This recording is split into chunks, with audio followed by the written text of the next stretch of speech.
Mr. President, Donald Trump is ruining the economy on purpose. He is ruining the economy on purpose. I'm not sure if there's ever been an American president, let alone a chief executive of any country, that has ruined the economy on purpose. The stock market had its worst day in 5 years yesterday, and I just checked before I delivered these remarks, just before, 5 minutes ago, 1,600 down on the Dow Jones.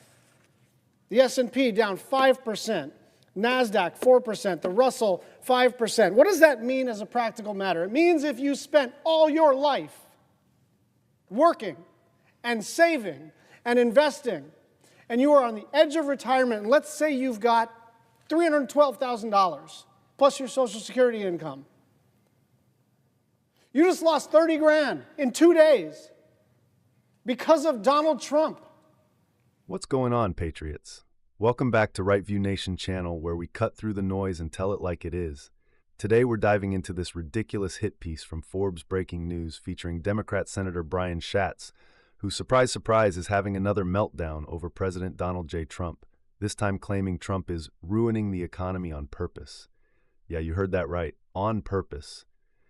Now buckle up, because we're going to unpack the lies, the fear-mongering, the economic ignorance, and remind everyone why Trump's America First policies, including tariffs, are not only justified, they're essential.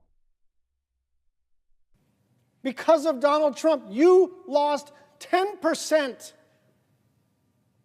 of what you earned over a lifetime. Now, for Howard Lutnick and Elon Musk and Donald Trump and everybody that surrounds him at Mar-a-Lago, they can ride this out. They can short it, they can buy crypto, they can do all kinds of wonderful things to make sure that they can ride this out. Regular people cannot ride this out. The dollar hit a 6-month low. Layoffs have already started. Consumers are cutting back on spending, and by the way, the data is there, but also just talk to anybody. Just talk to anybody about how they feel about spending right now. And the likelihood of a recession went up 20% in a day. JP Morgan now says it's more than 60% likely. So what is this even for? Why are people so freaked out? Why is the entire world, from friends and partners to adversaries and enemies, scrambling to retaliate against the United States, the indispensable nation? It's so that Donald Trump can raise trillions of dollars in revenue to pay for the biggest tax cuts for billionaires in the history of the planet. Starting tomorrow, we'll be paying more for everything: groceries, food, cars, homes, toys, electronics, everything that you buy. Estimates have home prices ballooning by almost $20,000 per unit. Cars will cost $6,000 more.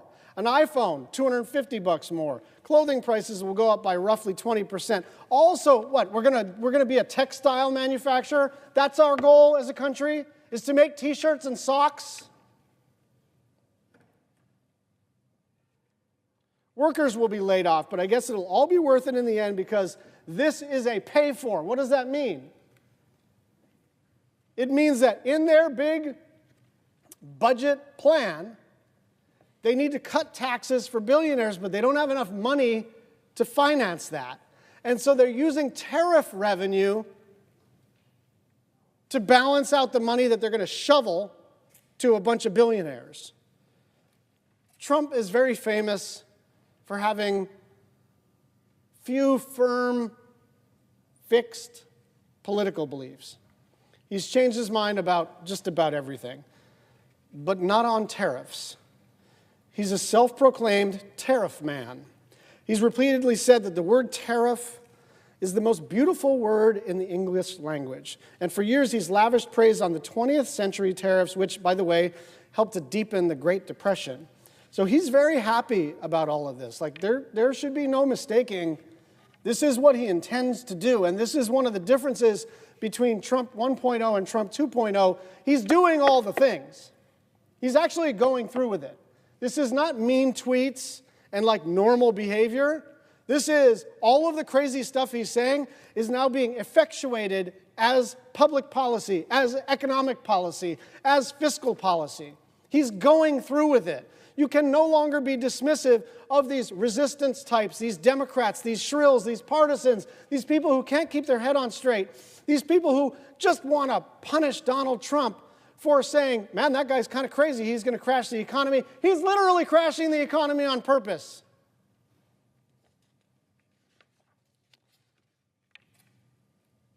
The idea that other countries will just graciously pay the tariffs is a fantasy, much like Trump's claim that Mexico would pay for the wall. In reality, it's American importers who pay the tariffs and then they pass it on to consumers, which is exactly what happened the last time Trump tried to do this. Economists who studied the tariffs that Trump imposed during the first term on certain goods from China found that it was consumers. It was you that paid the price. So here's roughly how it would work this time around. There's going to be math involved here. If these tariffs are expected to raise $6 trillion, as Trump says, that would mean collecting something like $600 billion every year over the next 10 years. Broken out by household, people are looking at $5,000 a year in added costs. I bet you Donald Trump doesn't know anyone personally. Maybe he's met people, but like in terms of the people he hangs out with, that he spends time with, that he likes, that he works with, he probably doesn't know anyone for whom $5,000 is an unmanageable increased cost. But I know a lot of people like that. In fact, a lot of people in my home state are like that. They cannot absorb a $5,000 increase in the cost of everything. And that is before you consider the hundreds of thousands of lost jobs and the devastation of small businesses and farmers and others. One small business owner in Iowa put it this way, quote, Trump's calling it Liberation Day, maybe something like Liberation Day, liberated from reality. A farmer in Kansas agreed, quote, these tariffs are just absolutely bad news. They cause the prices for everything that we buy to go up and the prices for everything that we sell to go down. Everything that we buy is more expensive. Everything that we sell is cheaper. Does that sound like a smart economic plan? It's bad news any way you cut it. But even worse, more confusing, more idiotic, more infuriating is when you look at how they arrived at these rates. These are not actually reciprocal tariffs. Reciprocal tariffs being like essentially country X assesses tariffs in the amount of 15%, so we reciprocate. We do 15% back. This is how they did it. They used a one-size-fits-all formula to remake the global trading system. They took our trade surplus with any given country. So the way you do it to do reciprocal tariffs is country X says 10%, we go back at 10%. What they did is say, let's take our trade surplus, which means what we export minus what we import, divide it by total exports, and then cut it in half. It cut it in half. Why they didn't cut it in a third, why they didn't, do some coefficient other than 50% is like they wanted to keep it simple. I don't know, but it's purely arbitrary. So we have an $18 billion trade deficit with Indonesia. We import $28 billion worth of goods from them. 17.9 divided by 28 is 64. Divide that by 2 and you get 34, which is, surprise, surprise, exactly the rate that Trump set for Indonesia. Half of the differential between exports and imports literally makes no sense. Like you've got a bunch of economists, right, left, and center going, WTF. I cannot believe, this is bad policy, but also it's like childish math. The White House formula is so bonkers that the same economists that it pointed to as the basis for the rationale immediately were critical, and quote, they pulled two numbers out of thin air that perfectly canceled each other out. This type of reductionist analysis is very troubling and scares me, said economics professor Anson Sorterberry, whose paper the White House cited. Even their sources are saying, don't use my name to justify this nonsense. Another economist said that the White House had misunderstood his research, which specifically cautioned against excessively high tariff rates like Trump's. Quote, making rates higher is a bad idea for the United States. We use supercomputers to find the optimal tariffs. The Trump administration seems to have taken a bit of a shortcut here. Also, our results suggest that the EU should not be tariffed, and yet they set high tariffs against them. Finally, our range of optimal tariffs is substantially lower than the ones the administration just announced. end quote. So if you can believe it, we're in a situation where economists are using supercomputers to find optimal tariff rates, while the President of the United States is using a formula, and I'm not exaggerating, that a fifth grader could solve.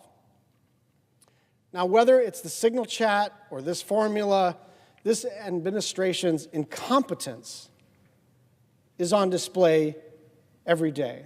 It's why we now have tariffs in places like Heard Island and McDonald Island, where there are no living human beings, only penguins. Or as the New York Times noted, quote, Trump's decision to put a 32% tariff on Switzerland stunned politicians and business leaders in the Alpine country. Switzerland has an open trade policy and recently abolished all industrial tariffs. It's not reciprocal if they're not tariffing us. For countries like Brazil, where we have a trade surplus, they still slap 10%. Israel reduced their tariffs to 0, still got the 10%. This is not a case of a bunch of Democrats crying wolf just to wound the Republicans. The markets are speaking. They are terrified. And this isn't about a bunch of billionaire corporations and their profitability. This is about the ability for people to pay for college. This is about the ability for people to retire with dignity and comfort. Trillions of dollars of wealth are being demolished. These are everyday people panicked about how much more expensive their next trip to Walmart or to Costco will be, or when they'll lose their job. People are already stockpiling supplies. Shortly after Trump's announcement, J.P. Morgan described the impact of the tariffs over the next few months like this, quote, on a static basis, today's announcement would raise just under $400 billion in revenue, or about 1.3% of GDP, which would be the largest tax increase since 1968. The resulting hit to purchasing power could take real disposable personal income growth in the second and third quarters into negative territory, and with it the risk that real consumer spending could also contract in these quarters. This impact alone could take the economy perilously close to slipping into a recession. Now, countries are already responding, so it's not like this is a static situation which can't get worse, because the retaliations are going on. And this idea that, oh, this is just a leverage play. Look, there's 200 countries out there with whom we have some sort of, roughly 200 countries that we have some sort of trading arrangement with, and like, Donald Trump is very unpopular. So asking a leader of a country or a parliament of a country to waive their tariffs at the end of an economic gun because Trump is bullying them, it's like not good domestic politics for them. The best domestic politics for them is to stand up to Donald Trump's bullying, and that's bad for all of us. We're not going to wave our way through 194 trading partners. China just imposed a 34% reciprocal tariff for our 54% tariff on Chinese goods. And at a truly bizarre turn of events, we forced our allies and adversaries to try to find ways to work together. Earlier this week, for the first time in years, China, Japan, and South Korea discussed the possibility of working together on free trade as a response to Donald John Trump. This is the most shocking image, is this red line continuing to go down precipitously. But among the other most shocking images, there's a picture of high leaders from Korea. First of all, Korea and Japan are in a better place now, but they are, there have been some diplomatic challenges over the decades and the generations. But they're in a reasonably good place. So just to see them shaking hands is a big deal. But to see them shaking hands, literally holding hands, with a high official from China to indicate they're in this together against us. So it is true that Donald Trump is uniting the world. The problem is he's uniting the world against us. Look, there is a real objective here that we've been working on for the last 8 years. And whether it's chips, or it's cars, or it's clean energy, we've actually increased the amount of domestic manufacturing in the United States of America. with good industrial policy and targeted trade policy. But this is mayhem. This is mayhem.